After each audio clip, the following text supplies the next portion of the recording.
Hi and welcome to the second part of the i9-7980XE die shot video. Before we start with this video, I really want to thank everyone out there for your massive support, for helping me to make those videos possible, for disabling adblock on YouTube and all your support. I'm really grateful and thankful for all your support, and it's actually an amazing community.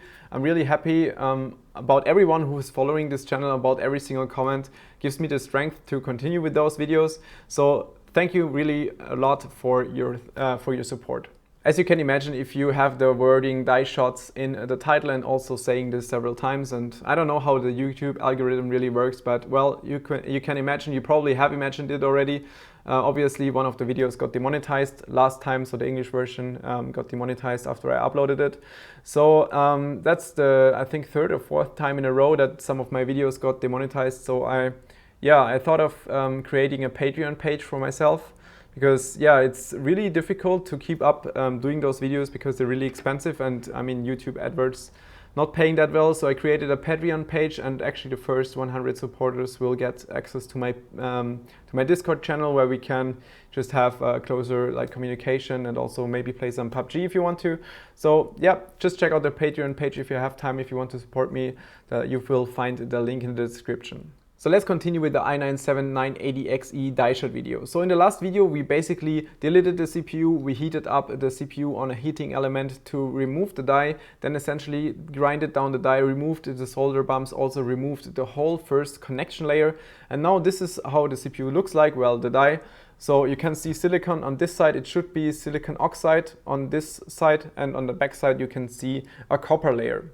We will now use iron 3 chloride to etch away the copper layer. Iron 3 chloride reacts with copper to iron 2 chloride and copper 2 chloride. So that's the way how we can get rid of the first copper layer.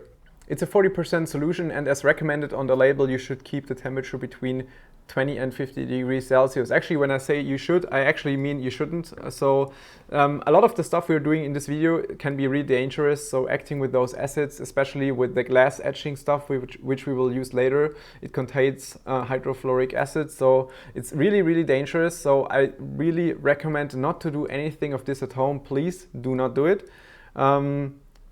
Just for your own safety, just don't do anything you can see in this video. So for etching away the copper layer, I will put the CPU together with the 40% iron 3 chloride into an ultrasonic cleaner. The good thing about this ultrasonic cleaner here is that it also has a heating mode, so you can set a temperature while cleaning, which is quite important for using the iron 3 chloride, because you should use a temperature between 20 and 50 degrees Celsius. I tested it before, and around 40 to 45 degrees Celsius works really, really well. So I will now change my setup. I will have to put the camera here because I actually only have this one camera. So I will do all the etching now with the iron 3 chloride, and then after I did that, we will talk about the results. Even though the iron 3 chloride is by far not as dangerous as the glass etching paste, I'm always using personal protection gear. So I'm always using gloves that are acid resistant, and also goggles, protection goggles, just to protect my eyes. That's always very important. Still, as I said before, please do not repeat this at home. So the ultrasonic cleaner is filled by 1/3 with water. Inside the water I have 2 borosilicate cups, and the small cups I'm filling with the iron 3 chloride, and you can see the iron 3 chloride has this goldish yellow, maybe a little bit orange color. It doesn't really smell of anything. And we're now putting the die with tweezers inside the borosilicate glass, the small one, which is filled with the iron 3 chloride. And I'm usually leaving it in for like 15 minutes, and after the 15 minutes I'm always putting the die back into the right and the bigger glass, which is usually just filled with normal water, just to clean it and to see what the current progress is. So after the first 15 minutes, you can already see that there is a copper structure coming through. Actually, it's quite difficult to see the progress, so I always have to use lights from different angles and check what the real progress is, but you can already see a little bit of the structure coming through. So essentially I have to repeat this many, many times. So I have to take the die always out of the cleaning glass, then put it back into the iron 3 chloride and leave it in there for about 10 to 15 minutes. I always have to keep the ultrasonic cleaner active, just to maintain the temperature as well, above 40 degrees Celsius and below like 45 degrees Celsius. Then putting it back into the cleaning glass, always checking the progress. And it's also quite funny. So when you put the die inside the bigger glass with the clean water, you can always see some small copper particles coming off the die. So it takes about 1.5 to 2 hours until you can really get through the copper layer and you can see that there is something underneath. So after, as I said, 1.5 to 2 hours, you can see that there are really bigger particles coming off while you put it in the glass with the cleaner water. And you can also see now that there are actually some spots where you can already look through the copper layer.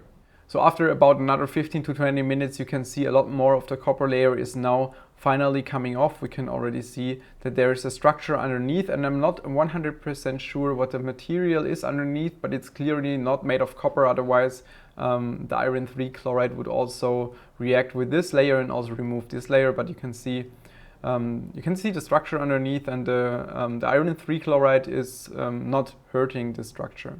So at this point, it's like 2.5 hours. I would say around 75% of the copper layer is removed. And I took pictures of that with the USB microscope. So let's take a look at some of those pictures. I just remembered that I also had some pictures from the USB microscope after around 20 to 30 minutes. So even after 20 to 30 minutes, you can already see that there's a structure coming through the copper layer, and there's a lot of spots where the copper layer started to come off. And if we zoom into that copper layer, you can actually see that there is a very tiny but also very clear structure. And that's the structure we're trying to remove at the moment. On the top right corner and also on those small spots on the right, you can see the copper layer is coming off. I think that's mainly because on those spots I probably grinded a little bit deeper than on the other areas. So even now, like after 20 to 30 minutes, the copper layer was already coming off on those spots, while it was still quite visible on all the other areas. What's also really interesting is that it really depends on the angle of the light if you can see something or not. So this is around 200 times magnified, and it shows the copper structure. And if you just light from top, you cannot see anything. But if you light a little bit from the side from an angle of like 15 to 20 degree, you can see the copper layer shining through and the connection. I also noticed that one edge was actually a little bit damaged, which is quite nice because you can clearly see the silicon itself and you can see the layers on top. And you can also see this very shiny, colorful layer coming through. That's the layer where we want to go, and above we can currently still see the copper layer. On this picture you can see the top left corner 50 times magnified. That's the same corner I showed you before in the small video where a little bit of the die came off, and you can see all those scratches on the left side. That's actually using the tweezers, and that's one reason why after like half of the period of etching with the iron 3 chloride I have to be extremely careful because it's very sensitive, and just touching it a little bit will already result in those very, very deep scratches, which you can see on the left. And actually damaging this layer is not really a problem, but damaging the layer which comes underneath is something I really want to avoid. So zooming in even more, like 100 times, which you can see on this picture, you can see how deep those scratches actually are, and that they go through the copper layer and sometimes even go through the layer which is underneath. And that's what I really don't want, because the layer underneath is a layer which we actually want to see for the die shots later. So this is how the die looks like after around 2.5 hours inside the iron 3 chloride. And on the bottom right you can see the rest that's still on there from the copper layer, and on the top all this green stuff is the layer which is underneath. And since the iron 3 chloride is not reacting with it, it must be some kind of a silicon layer. And zooming into the green layer which is underneath the copper layer, we can see some very beautiful colors. And this layer, which I think is some kind of silicone layer, is the last layer we have to remove using the glass etching paste. So this is how the die looks like 15 times magnified underneath the USB microscope after it stayed around 3 hours in the iron 3 chloride. On the left and also in the middle you can see some residues from the copper layer, which is not too bad. Actually, if I put this into the glass etching paste, it will remove all of that, so it's not really a problem if there's still some residues of the copper layer. You can already clearly see the position of the cores, so you'll have 4 cores in one line. So you have 1, 2, 3, 4 lines and 2 more lines on the bottom, but there's actually 1 line here where 2 cores are missing, and that should all be part of the memory controller, same as the stuff you can see here on the right.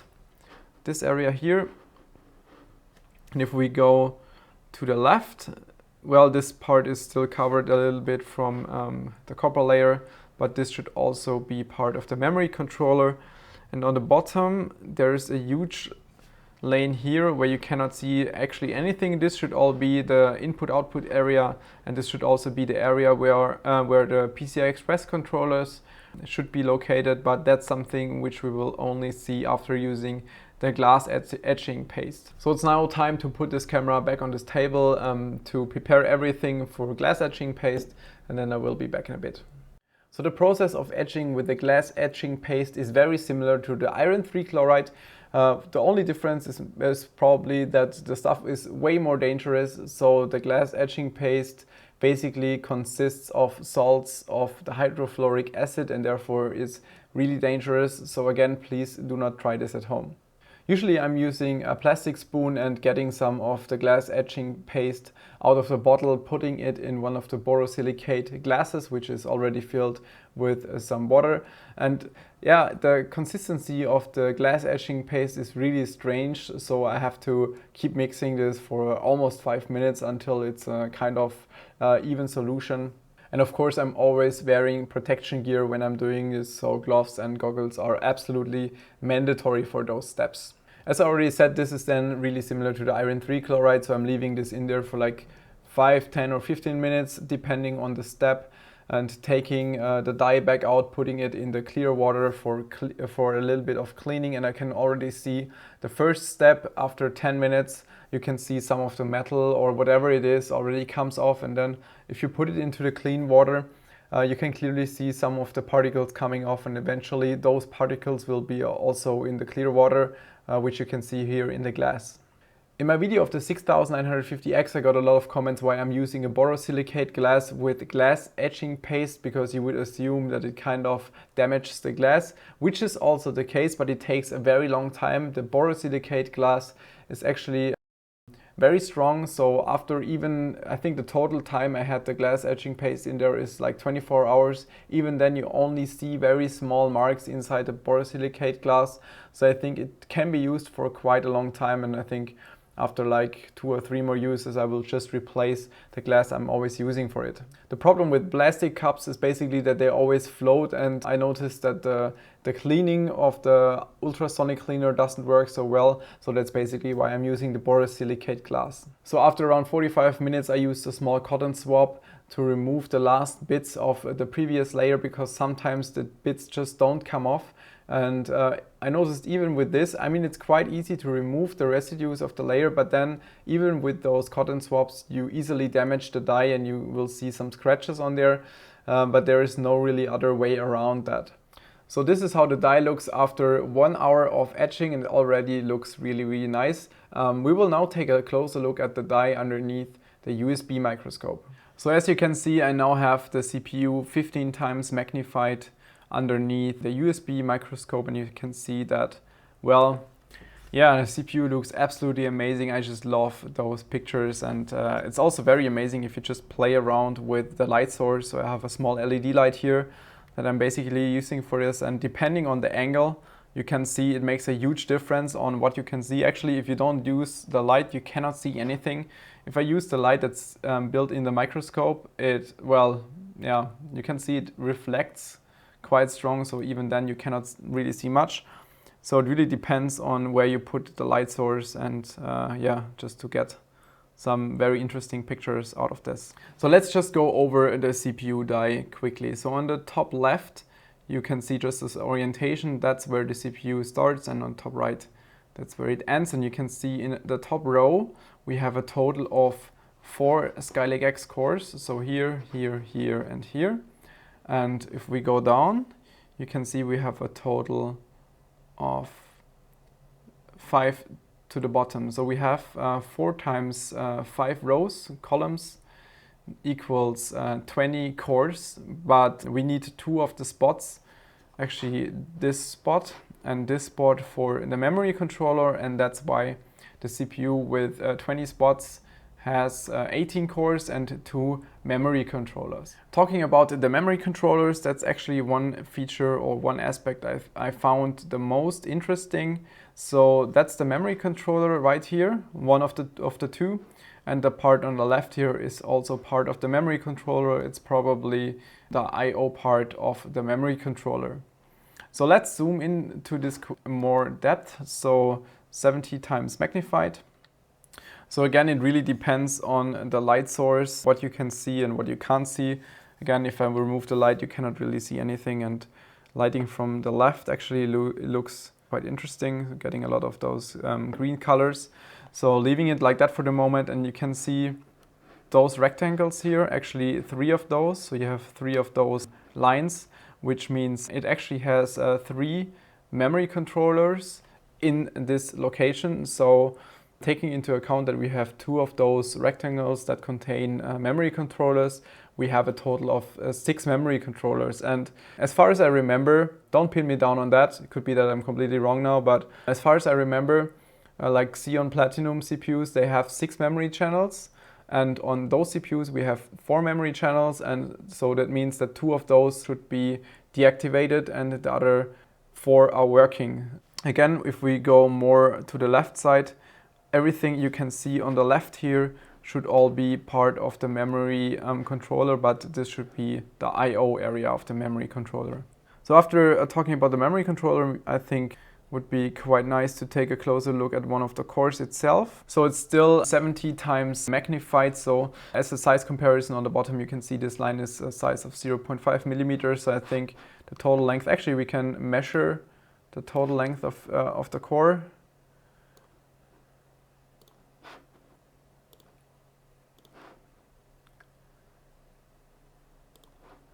So the total length of this core is about 4.6 times 3.5 millimeter roughly.